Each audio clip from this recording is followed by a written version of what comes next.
Bonjour, merci de nous joindre pour cette discussion de 2 jours sur Springboard. Nos discussions vont se porter sur un outil de taxonomie que nous développons pour comprendre les normes sociales qui ont un impact sur la santé de la reproduction et de la planification familiale. Ainsi, il nous est important d'avoir vos observations et commentaires pour améliorer. Donc, aujourd'hui, nous allons vous montrer l'ébauche de la taxonomie et vous poser quelques questions pour guider les discussions et recueillir vos commentaires. Demain, nous discuterons des commentaires reçus au cours de la réunion annuelle du partenariat de Ouagadougou tenue à Cotonou en décembre 2019, ainsi que les prochaines étapes pour améliorer la taxonomie. Cette taxonomie est développée suite à une étude de la littérature sur les interventions qui portent sur les normes sociales en Afrique de l'Ouest francophone.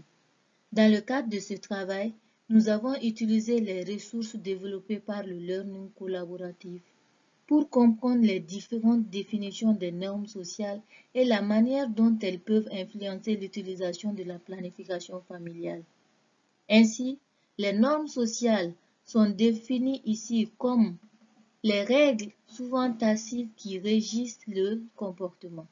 Elles sont généralement reconnues sous deux formes: ce que les gens font pour imiter les autres ou pour répondre aux attentes des autres. Les normes sociales peuvent influencer la planification familiale de plusieurs façons. Elles peuvent soutenir ou empêcher l'utilisation de la planification familiale. Par exemple, la femme du milieu est influencée par les normes sociales lorsqu'elle dit « Mes amis terminent leur scolarité avant d'avoir une famille. Et je prévois de faire la même chose. » Le couple à sa gauche, la femme dit « J'aimerais utiliser l'injectable, mais mon petit ami pourrait penser que c'est bizarre que j'ai des saignements irréguliers. » Au cours de l'étude en question, nous avons trouvé quelques catégories de normes sociales que nous avons organisées en une taxonomie. Bien vrai que cette taxonomie soit développée à partir du contexte d'Afrique de l'Ouest francophone, nous pensons qu'elle peut également être utile dans d'autres contextes. Dans la première catégorie, nous avons les normes relatives à la fécondité, comme la taille de la famille et l'espacement des naissances. Par exemple, dans certains contextes, les gens ressentent une pression pour prouver leur fertilité assez tôt dans la vie, avant ou immédiatement après le mariage. Dans la deuxième catégorie, on trouve les normes relatives à la sexualité, comme les relations sexuelles avant le mariage. Dans plusieurs contextes, en Afrique de l'Ouest et dans le monde, il y a des conséquences sociales autour du sexe avant le mariage, ou une norme générale selon laquelle le sexe est honteux. Dans la troisième catégorie, il y a la norme relative au corps et à son apparence. Ceci peut influencer le ressenti de la femme par rapport aux effets secondaires des méthodes de PF. Enfin, nous avons des normes concernant le pouvoir et les personnes qui les détiennent, ainsi que sa transgression. Il peut y avoir des normes strictes. Par exemple, dans un couple, la personne qui doit prendre la décision finale sur l'utilisation de l'APF.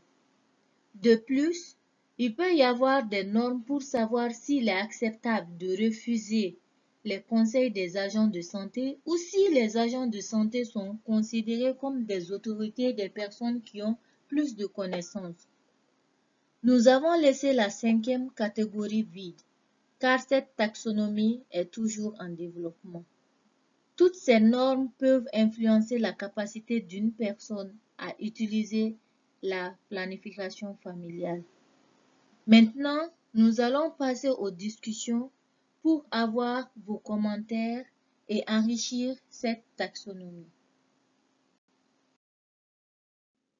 Voici des questions pour la discussion d'aujourd'hui. Nous espérons que vous prendrez le temps de répondre à ces questions dans la fenêtre commentaires. N'hésitez pas à poser des questions sur la taxonomie et son développement.